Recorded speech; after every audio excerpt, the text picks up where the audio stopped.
பலரும் நம்மளோட அரசியல் நிகழ்ச்சிகளை தொடர்ச்சியா பாக்குறீங்க. ஆனா சப்ஸ் பண்ண மறந்துறீங்க. நம்ம நேயர்கள் மறக்காம சப்ஸ் பண்ணுங்க. இனி வரக்கூடிய நாட்கள்ல நிறைய அரசியல் பேச வேண்டியது இருக்கு.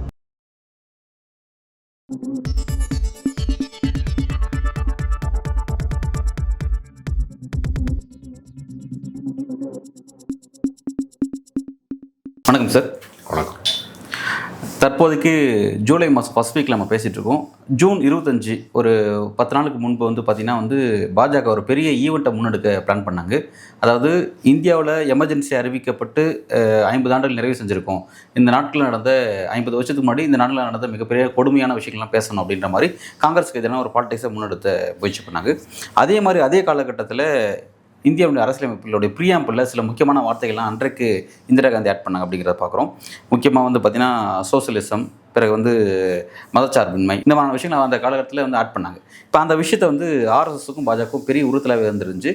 சமீபத்தில் ஆர்எஸ்எஸ் என்ன சொன்னாங்கன்னா அந்த வார்த்தையை நீக்கணும் அப்படின்னு சொல்லிட்டு மத்திய அரசு மோடி அரசுகிட்ட ஒரு கோரிக்கை வச்சுருக்காங்க. பட் இப்போ வரையும் மோடி அரசு அந்த விஷயத்தில் சைலண்டாக இருக்காங்க. எப்படி பார்க்குறீங்க? இந்தியா விடுதலை பெற்ற காலத்திலே மதச்சார்பின்மையை போற்றுகிற மகாத்மா காந்தி போன்றவர்கள், சோசலிசத்தை விரும்பக்கூடிய ஜவஹர்லால் நேரு போன்றவர்கள், சமத்துவத்தை இந்திய மண்ணிலே முழுமையாக நிலைநாட்ட வேண்டும் என்று விரும்பிய, அதற்காக செயலாற்றிய, அரசியல் சாசனத்தை உருவாக்கிய அண்ணல் அம்பேத்கர் போன்ற மகத்தான ஆளுமைகள் இருந்தார்கள். அதனால் இந்த நாட்டை மதவாத நாடாக மாற்றக்கூடாது, இந்த நாடை பிற்போக்கு சக்திகள் ஆளக்கூடாது என்பதற்கான ஒரு அடிப்படைகளை அரசியல் சாசனத்தின் வழியாக உறுதி செய்து விட்டார்கள். காந்தி சுட்டு கொலை செய்யப்படுவதற்கு முன்பு கூட ஆர்எஸ்எஸ் போன்ற அமைப்புகளில் இருந்து அவரிடத்திலே போய் சில பேர் பேசுகிறார்கள். அப்போ பசுவதை தடை சட்டத்தை கொண்டு வர வேண்டும், அதற்கு நீங்கள் தான் முதல் குரலாக மாற வேண்டும் என்று காந்தியிடத்திலே கோரிக்கை வைக்கிறார். இப்போ காந்தி சொல்றாரு, என்னுடைய தெய்வம் எனக்கு பசு தெய்வமாக இருக்கலாம், என்னுடைய தெய்வம் இன்னொரு மதத்துக்காரனுக்கு எப்படி தெய்வமாக இருக்க முடியும்னு கேட்குறாரு. இது ஒரு முக்கியமான கேள்வி. நான் வழிபடுகிறேன், நான் நம்புகிறேன்ங்கிறதுனாலேயே என்னுடைய தெய்வமோ என்னுடைய வழிபாடும் என்னுடைய விருப்பங்களும் எப்படி பிறருக்கானதாக இருக்க முடியும்? எனவே அவரவருடைய விருப்பத்துக்குரிய வாழ்க்கையை தான் வாழ முடியுமே தவிர, அந்த உரிமையை நாம் தர முடியுமே தவிர அதிலே தலையிட முடியாது என்று சொன்னார். அப்படி அவர் மறுத்து பேசியதுதான் அவருடைய படுகொலையை மிக வேகமாக நிறைவேற்ற வேண்டும் என்கிற வெறியை அவர்களுக்கு, அன்றைய இந்துத்துவ சக்திகளுக்கு தந்தது என்று வரலாற்றிலே ஒரு குறிப்பு உண்டு. இப்பொழுதும் அவர்களுக்கு பெரிய தடையாக இருப்பது எதுவென்றால், மதச்சார்பின்மை என்கிற வார்த்தையை நம்ம ஏன் மாற்றிவிடக்கூடாதா? சோசியலிசம் என்கிற வார்த்தை இல்லாமல் செய்யக்கூடாது. இதை வைத்து கொண்டுதானே எதிர்கட்சி அரசியல் செய்கிறான். சமத்துவத்திற்கு சனாதனம் சிறந்தது என்று சொல்லுகிற போது, சனாதனம் எங்கனக்குள்ள சிறந்தது?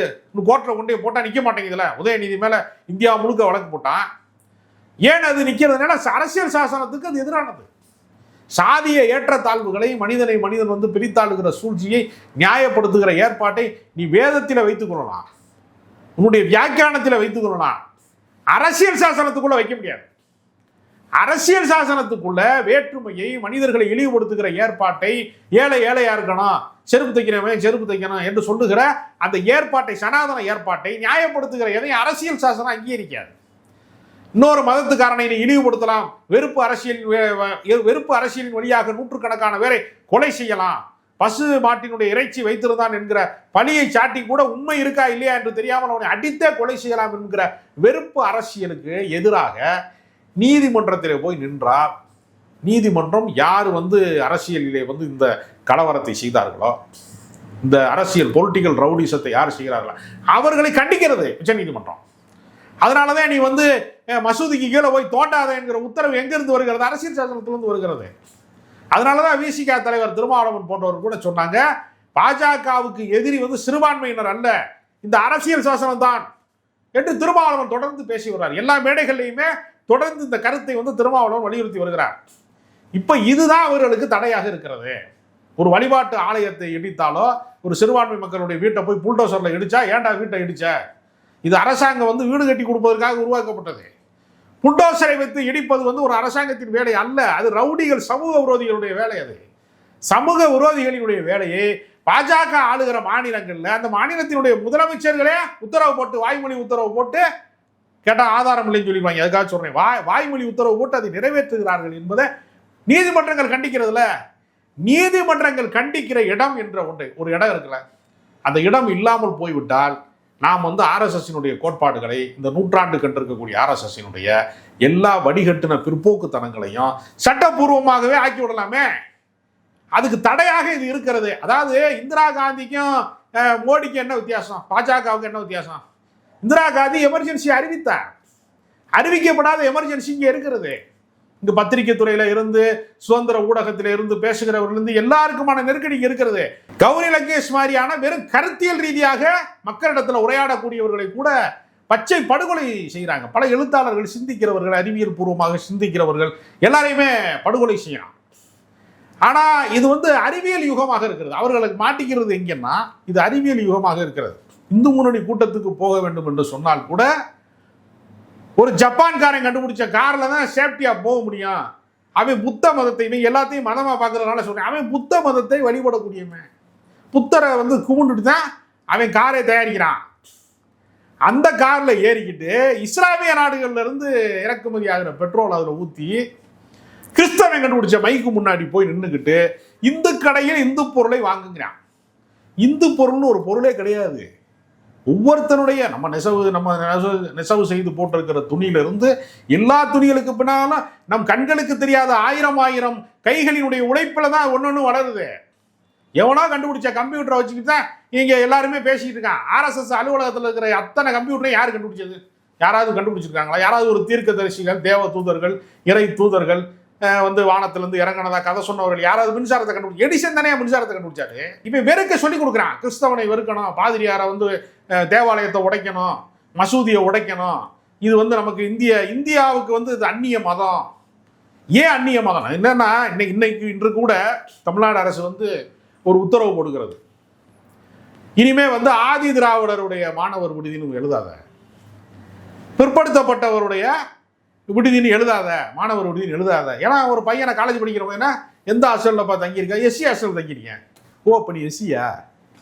நீ எங்கேப்பா தங்கியிருக்கா? நான் பிசியா. ஓ நீ பிசியா, நம்மாளா என்று கண்டுபிடிப்பதற்கு அரசாங்க பணத்தில் உருவாக்கப்பட்ட மாணவர் விடுதிகளில் எதுக்கடா சாதி பேர் வரணும்? மறைமுகமாக கூட வர வேண்டாம்.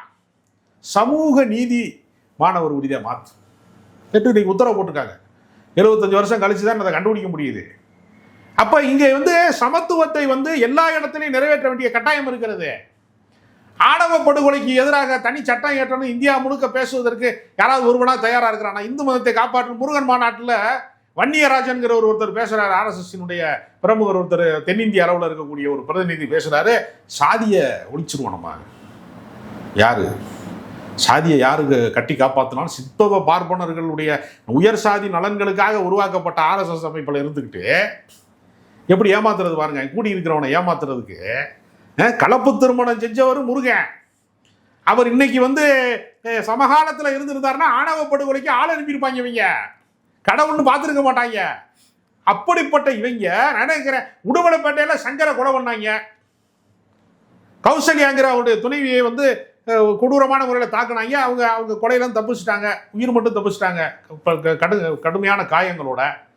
சங்கரும் இந்து தான், கௌசல்யாவும் இந்து தான். இதை எந்த இந்துத்துவ அமைப்பாவது கேட்டான் ஆணவ படுகொலை. இன்னைக்கு இப்போ தான் தண்டவாளத்துக்கு உள்ள போய் 2 பேர் பாஞ்சிருக்கான். ஆர்டிஓவும் அவருடைய பொண்டாட்டியா இருக்கிற ஒரு டீச்சரும், பிரமிளாங்கிற டீச்சரும், சுப்பிரமணியனும் ஒரு ஆர்டிஓவும் போய் டப்பார்னு போய் உள்ள வச்சு, என்னடா என் மக வேறொரு சாதிக்காரனை விரும்பிட்டா, எவ்வளவோ சொன்னேன் கேட்க மாட்டேன்டா, அப்படி ரயிலுக்கு குறுக்க போய் பாஞ்சிட்டான் இன்னைக்கு. அப்ப 2 பேருமே இந்து தான். எதற்காக வந்து அவன் வந்து இந்து மதத்துக்குள்ள வந்து ஏன் ஊர் வேறையா இருக்கு, சேரி வேறையா இருக்கு, சாதிய கட்டுமானங்கள்ங்கிற பேர்ல இந்த பக்கம் நாடா இருந்துருங்கிறான், இங்கிட்டு போனா கோணா இருந்துருங்கிறான், இங்கிட்டு பல்ல இருந்துருங்கிறான். இவ்வளவு சாதி எப்படி இருக்கு, இவ்வளவு ஏற்றத்தாழ்வு எப்படி இருக்கு?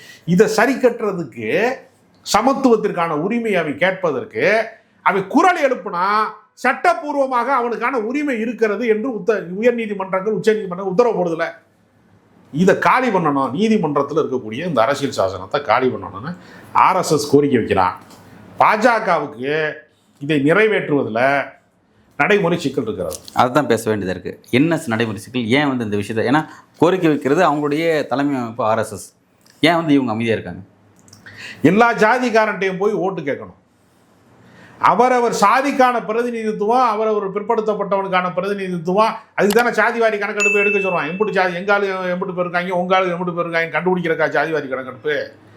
எவ்வளோ பேர் பின்தங்கி இருக்கான், எவ்வளோ பேர் படிக்காமல் இருக்கான், எவ்வளோ பேர் அரசு வேலைக்கு போகாமல் இருக்கான், எவ்வளோ பேர் அடிப்படை உறைவிடங்களோ அடிப்படை தேவைகளையோ நிறைவேற்ற முடியாதவனாக இருக்கான்.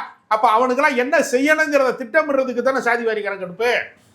அப்போ ஒவ்வொரு சாதியிலையும் பின்தங்கினவன் ஒடுக்கப்பட்டவனாக இருக்கிறவனையெல்லாம் உனக்கு அரசியல் சாசனத்தில் எந்த உரிமையும் கிடையாது அப்படின்னா சமூக நீதியை புதைகுழி போட்டு தோண்டி புதைக்க வேண்டி வந்துடும்.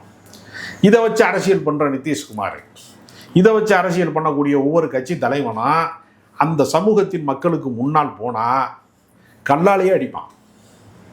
அதுக்கு பயந்துக்கிட்டு சக கட்சிக்காரர்களிடத்திலையும் தன்னுடைய வாக்காளர்களிடத்திலையும் பிற்படுத்தப்பட்டவனை ஏமாற்றி தான் பிஜேபி நடத்துகிறாங்க. உயர் சாதி நலனுக்கு கட்சி நடத்துகிறோம்னு சொன்னால் ஓட்டு போட மாட்டாங்கிறதுக்கு தான் என்ன செய்கிறான், ஒரு பழங்குடியின பெண்ணை கொண்டு வந்து குடியரசுத் தலைவர் ஆக்கிட்டு பழங்குடியினத்தை அழிக்கிறதுக்கான வேலையை செய்கிறான். கார்பரேட்டினுடைய சூறையாடல்களுக்கு எல்லாத்துக்குமே சில அடையாள அரசியலை செய்கிறான். குஜராத் கலவரத்தை மறைக்கிறதுக்கு அப்துல் கலாமை ஜனாதிபதி ஆக்கினான். எல்லாவற்றிற்குள்ளே ஒரு அடையாள அரசியலை காட்டி காட்டி அந்த மக்களை வேட்டையாடுகிற வேலையை செய்கிறான். அது அப்பட்டமாக வெளிப்பட்டு போயிருமே. அரசியல் சாசனத்தில் இருந்து இந்த உரிமைகளை பறித்து விட்டால், இந்த சொற்களை நீக்கிவிட்டால் பாஜக யாருன்னு தெரிஞ்சிடும். தெரிஞ்சால் நிரந்தரமாக இந்தியாவில் பாஜக துடை தெரியும். இல்லை சார், இப்போ மட்டும் பாஜக யாருன்னு தெரியாமல் இருக்குது அப்படின்ற கேள்வி இருக்குது. ஏன்னா கான்ஸ்டியூஷனில் இந்திய நாடு மதச்சார்பற்ற நாடுன்னு எழுதப்பட்டிருந்தாலும் இது மதம் சார்ந்த விஷயங்கள் தான் எல்லா இடத்துலையும் ப்ரொமோட் பண்ணுறாங்க. அகண்ட ராஷ்டிரம் வேணும், இந்து ராஷ்டிரம் வேணும், இந்துக்கள் இது இந்துக்களுக்கான நாடு, இங்கே இஸ்லாமியர்கள் இரண்டாம் தர குடிமக்கள் அப்படிங்கிற மாதிரி பல சிஏ சட்டம் பல விஷயத்தெல்லாம் கொண்டு வராங்க. எல்லாம் நெருக்கடி ஏற்படுத்துகிறாங்க. ஒன்று அதே மாதிரி பார்த்தீங்கன்னா சோசியலிசத்தை பற்றி பேசும்பொழுது அதானி அம்பானி போன்ற நபர்களுக்கான வளர்ச்சியை எந்த அளவுக்கு இவங்க திறந்து வச்சிருக்காங்க அப்படிங்கிற நாடறிஞ்ச விஷயமா இருக்குது. அப்படி இருக்கும்போது கார்பரேட் நலன் நோக்கி தான் நகராங்க. சோசியலிசம் அப்படிங்கிற விஷயமோ இல்லை மதச்சார்பற்ற செக்குலரிசம் அப்படிங்கிற விஷயமோ வெறும் அந்த அரசியல் சாசனத்தில் இருக்கிறதுனால மட்டும் இவங்களுக்கு என்ன பிரச்சனை ஏற்படுதுன்னு நான் கேட்குறேன். இல்லை, அரசியல் சாசனத்தில் இருக்கிற போது உரிமை கோருவதற்கான ஒரு வாய்ப்பு அவர்களுக்கு இருக்கிறது. சரி, போராடுவதற்கான வாய்ப்பு இருக்கிறது. நீங்கள் ஷாஹின்பாக் போராட்டத்தை கலவரம் செய்ய முடிகிறது. நீதிமன்றத்தில் போனால் போராடுவதற்கான உரிமை இருக்கிறவர்கள்ட்ட நீ ஏன் போராட்டத்தை தடுத்த நீ கேட்குற ஒரு இடம் இருக்கிறதுல சட்டம் வழங்கிய அந்த சமூக பாதுகாப்பு, அரசியல் சாசன பாதுகாப்பையும் இல்லாமல் செய்து விட்டா இப்பொழுது அவங்க பேசுறது எல்லாமே வாய்ச்ச விடலாம். இப்போ வெறுப்பு அரசியலை அவர்கள் பேசுவார்கள். மக்கள் மன்றத்திலே அவர்களுடைய சூழ்ச்சி புரிந்தால் அவர்கள் தோற்கடிக்கப்படுகிறார்கள். பல இடங்களில் மோடி தோற்கடிக்கப்பட்டதற்கு பின்புலமாக இது இருக்கிறது. இப்பொழுதும் கூட தேர்தல் மோசடிகளின் வழியாக, இவிஎம் மோசடிகளின் வழியாக, சாதி ரீதியான இன மோதல்களை தூண்டுவதற்கு குறுக்கு வழி பாதையில தான் இப்போ பாஜக வெற்றி பெற்று. ஆனால் அந்த பாஜகவின் வெற்றி என்பது படிப்படியாக குறைந்து கொண்டே தான் இருக்கிறது. அவங்க திடீர்னு இராணுவத்தை காட்டி, புல்வாமா தாக்குதலை காட்டி ஒரு டைம் அரசியலில் வெற்றி பெறாங்க. அப்புறம் இந்த திரும்ப இப்போ பகல்காமில் அவங்க பல்ல இழிக்குது. எல்லாமே அவங்களுடைய பாதுகாப்பு ஏற்பாடுகள் எல்லாமே பலவீனப்பட்டு விட்டது என்பது பகிரங்கமாக தெரிகிறது. அதனால் பாஜக எவ்வளவுதான் நீங்கள் திரும்ப திரும்ப சரி கட்டினாலும் அவர்கள் செல்வாக்கு சரிந்து கொண்டே தான் இருக்கிறது. அதனால் சட்ட ரீதியான போராட்டத்திற்கு அறிவார்ந்தவர்கள் இதை முன்னெடுத்து செல்லக்கூடிய சமூகமாக மாற்றுவதற்கு அவர்களுக்கு இந்த அரசியல் சாசன தடை இருக்கிறதுனால மக்களை அவர்கள் மூடர்களாக தொடர்ந்து வைத்திருக்க முடியாதுல்ல. அந்த போராட்டத்திலே பாஜக தோற்றுக்கொண்டே இருக்கிறது. அதனால் இந்த கிளவிக்கு மேக்கப் போடுறது மாதிரி தான் இந்துத்துவங்கிறது ஒரு பழைய வயதான ஒரு பூமரான விஷயம். பழைய பிற்போக்குத்தனம், சாதியவாதம் எல்லாமே அதை நீங்கள் திரும்ப திரும்ப கிளவிக்கு மேக்கப் போடுறது மாதிரி ஒரு விஷயத்தை செஞ்சுக்கிட்டே இருந்தீங்கனாலும் அதனுடைய அசலான முகம் என்ன, அதனுடைய அடிப்படை என்ன என்பதை படித்தவர்கள் சிந்திக்கிறவர்கள் புரிந்து கொள்கிறாங்க. பாஜகவில் இருக்கிறவனே கொஞ்ச நாள் கழிச்சு இவங்க இதுக்கு தான் இந்த வேலை தான் செய்கிறாங்களா அப்படின்னு தெரிஞ்சு கொஞ்சம் பேர் வெளியேறலாம். சில பேர் விவரம் தெரியாமல் கொஞ்சம் பேர் உள்ளேயும் போவேன். அரசியல் கட்சியுடைய நியதியாக இருந்தான் ஒரு குரூப் உள்ளே போவேன், ஒரு குரூப் வெளியே வருவான். அதனால் நிரந்தரமாக பாஜகவால் இது போன்ற கருத்துக்களை நிலைநிறுத்த முடியாது அப்படிங்கிறது அதுக்கு அடிப்படை. நல்லது சார், விரிவான உரையாடல். நன்றி.